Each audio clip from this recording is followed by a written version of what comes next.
Today, a new law went into effect in Virginia that aims to prohibit law enforcement officers from engaging in bias profiling during traffic stops. Our Gio Insignares talked with the man who sponsored the law to learn more about what residents in Virginia can now expect and the impact this could have in years to come.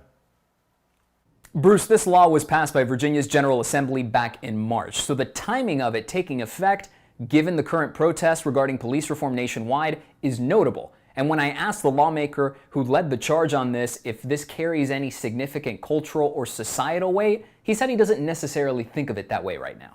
That is yet to be determined. I'm not quite sure. I'm not quite sure what kind of cultural weight it carries. I just believe that the legislation has come about at the appropriate time with all of the things that we're dealing with in our society. The Community Policing Act applies to sheriffs, local police officers, and state police officers in Virginia. According to the law's sponsor, Delegate Luke Torian, the goal is to highlight whether police traffic stops are disproportionately targeting certain people. So what data is now going to be collected during traffic stops in the Commonwealth?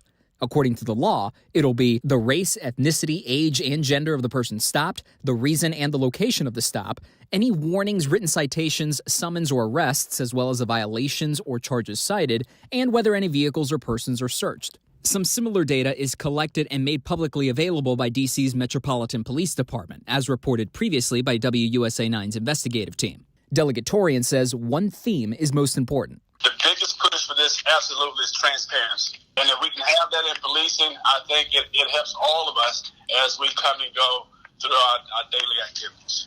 We also reached out to the police departments in Fairfax and Prince William County, the two largest counties in Virginia by population, according to U.S. Census data, asking, will this change how officers approach their work? Fairfax County Police say despite the law, they don't anticipate any significant changes to current traffic stop interactions, adding that they support this mandate to continue efforts in strengthening public trust. Prince William County Police, meanwhile, sent an email out earlier this week saying they also support the effort to avoid biased profiling, and added that some of this data was previously collected on certain stops.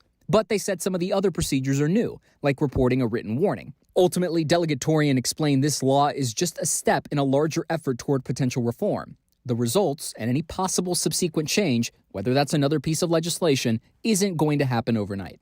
Until we're able to gather the data, analyze it, take a look at it, then perhaps there may be something that can be paired with it after we've had some experience with it.